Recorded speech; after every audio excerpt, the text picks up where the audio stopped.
Here's the thing. Y'all me today? Take it outside.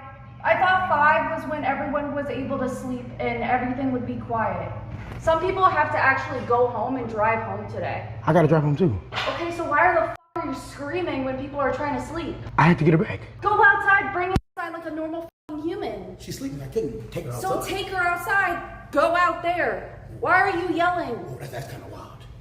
What is wild? I'm literally just confused of what's happening. Wait, you pay for this? This your shit? I mean, yeah. So you can really do whatever. I mean, I'm not, you know, it's no disrespect. So you can scream like a madman and you can't bring it outside. I mean, we could have, but I couldn't like pick her up and take her outside.